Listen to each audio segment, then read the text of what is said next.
जय हिंद। इस वाले वीडियो में हम पढ़ेंगे बहादुर कहानी का सारांश, जो कि आपके क्लास 12 के बोर्ड एग्जाम में बहुत ज्यादा बार पूछे जाने वाला सारांश है। ठीक है, देखिए क्वेश्चन में कैसे पूछता है। आपको पूछेगा, यहाँ पे मैं लिखा हूं कि पंचलाइट अथवा बहादुर कहानी के उद्देश्य पर प्रकाश डालिए। या तो उद्देश्य पूछेगा या पूछेगा कहानी का सारांश। ठीक है, कहानी का सारांश जानते रहेंगे तो उद्देश्य भी लिख देंगे अपने से। तो देखिए हम क्या पढ़ेंगे, बहादुर कहानी का सारांश। पढ़ के जाना दोस्तों, बहुत काम आएगी आपके यूपी बोर्ड के पेपर में। देखिए, बहादुर अमरकांत जी की एक प्रधान कहानी है। बहादुर जो कहानी है वो अमरकांत जी की एक बहुत ही सभी कहानियों में से एक प्रधान कहानी, मतलब सबसे उच्चतम कहानी ये मानी जाती है। इसमें एक पहाड़ी लड़के की मार्मिक कहानी का सारांश निम्नलिखित है।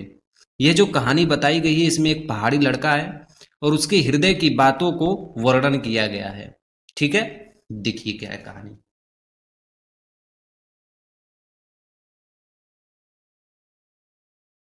देखो दोस्तों, दिल बहादुर एक नेपाली लड़का था। उसके पिता युद्ध में वीर गति को प्राप्त कर चुके थे। अर्थात जो दिल बहादुर, पहले उसका बहादुर नाम नहीं था, उसका नाम दिल बहादुर था और वह एक नेपाली लड़का था। उसके पिताजी युद्ध में वीर गति को प्राप्त कर चुके थे, अर्थात युद्ध में ही शहीद हो चुके थे। अभाव एवं समस्याओं से जूझती माँ बहादुर को खूब पीटती थी।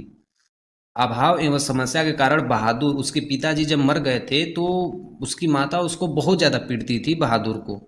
एक दिन बहादुर ने भैंस को खूब पीटा और भैंस भाग गई खेतों में। अपना गुस्सा वो भैंस पे निकालने लगा बहादुर, और भैंस कहाँ हो गई, खेतों की तरफ भाग गई। इस डर के कारण बहादुर ने अपना घर छोड़ दिया कि अगर भैंस भाग गई तो मेरी मम्मी मुझे बहुत मारेगी। देखो, यह देखकर बहादुर ने 2 रुपये चुरा कर अपने घर से भाग निकला। ठीक है, इसके बाद देखिए क्या है कहानी। थोड़ा सा ऊपर कर देता हूं, ठीक है। यहां पे दिया है, लेखक को अपने किसी रिश्तेदार के माध्यम से बहादुर का पता चला। लेखक को पता चला, लेखक जो इस कहानी को लिखे हैं उनको पता चला कि कोई एक नौकर है और उसका नाम क्या है, बहादुर है। ठीक है, तो लेखक को अपने किसी रिश्तेदार से माध्यम से मालूम चला कि एक बहादुर नाम का लड़का है, उसका पता चला और बहादुर को घर के काम के लिए ले आए। और जो बहादुर लड़का था, दिल बहादुर नेपाली लड़का, उसको लेखक अपने घर पे लेकर आए। बहादुर बहुत ही परिश्रमी और हंसमुख था। जो बहादुर लड़का था वो बहुत ही परिश्रमी था और हंसमुख भी था, हंसता खेलता रहता था। वह निर्मला की बड़ी सेवा करता था। जो लेखक की पत्नी निर्मला थी उसकी बहुत से ज्यादा सेवा बहादुर करता था। प्रारंभ में तो बहादुर की खूब अवगाहत की गई, मतलब लोग उसकी खूब प्रशंसा करते थे। वो जैसा भी काम करता था सब उससे प्रसन्न होते थे। लेकिन दिन बीतने के साथ साथ इसमें कमी आने लगी। भैया जाहिर सी बात है, जिस आदमी के पास पास पास लोग रहने लगते हैं फिर उसकी वैल्यू कम हो जाती है। तो वही उस तरह ये बहादुर भी थे, तो इनके बात जैसे जैसे बीतने लगे, लेखक और उसकी पत्नी उसका आदर सम्मान सब कुछ एकदम कम करने लगी और उसकी क्या होने लगी, आवभगत होने लगी, मतलब उसको दुत्कारने लगे लोग। लेकिन दिन बीतने के साथ ही इसमें कमी आने लगी। लेकिन लेखक की पत्नी किशोर और मानव बहादुर को पीटने के लिए ढूंढते थे।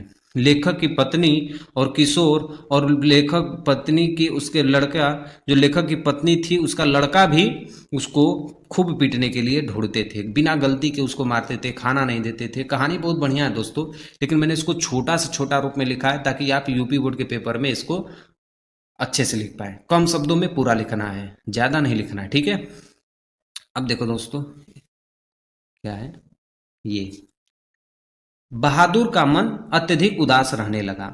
जब ये सब चीज उसको होने लगी तो वो उसका मन बहुत ही उदास होने लगा और साथ ही घर के सभी लोग उसके संग दुर्व्यवहार करने लगे और घर के जितने भी लोग थे उसके संग दुर्व्यवहार करने लगे। बहादुर को झूठी चोरी का इल्जाम लगाया जाता है और उसे अपमानित किया जाता है। तो जो बहादुर था उसे झूठी चोरी का इल्जाम लगा दिया जाता है और घर के लोग उससे अपमानित करने लगते हैं। ठीक, अंततः बहादुर सब कुछ छोड़कर चला जाता है और परिवार के सभी सदस्य उसे ढूंढते हैं। जब उस पर इल्जाम लगाया जाता है दोस्तों ना, तो वो बहादुर घर छोड़ के चला जाता है, क्योंकि बहादुर बहुत ही स्वाभिमान उसके अंदर भरा हुआ था। ठीक है, तो अंततः वह सब कुछ छोड़कर चला जाता है और अब परिवार के सभी सदस्य उसको ढूंढते हैं। अब बहादुर को सब लोग ढूंढने लगते हैं कि बहादुर कहाँ गया, क्योंकि सारे लोग तो बहादुर से काम करवाते थे और सब लोग आलसी हो चुके थे, क्योंकि बहादुर पूरे घर का कार्य करता था। बहादुर पूरे घर का कार्य करता था, फिर भी उसको लोग पीटते थे। लास्ट लाइन है दोस्तों, 2-4 लाइन बहुत ही ज्यादा काम आएगी लिखने में। बहादुर के घर छोड़ देने पर सभी लोग पश्चाताप करने लगते हैं। कि बहादुर जैसे ही घर छोड़ के जाता है ना, तो सभी लोग पश्चाताप करने लगते हैं कि हमने उसको क्यों पीटा, क्यों मारा, क्यों उसको इल्जाम लगाया, गलती पे इल्जाम लगाया। और अच्छा व्यवहार करने पर सोचते हैं, और सोचते हैं कि अब वो आम लोग के पास आएगा बहादुर, तो हम उसके संग अच्छा व्यवहार करेंगे। लेकिन बहादुर में सहनशीलता और स्वाभिमान कूट कूट के भरी थी। लेकिन बहादुर में सहनशीलता और स्वाभिमान दोनों एकदम भर के थी, कि अपना स्वाभिमान वो कम नहीं करना चाहता था।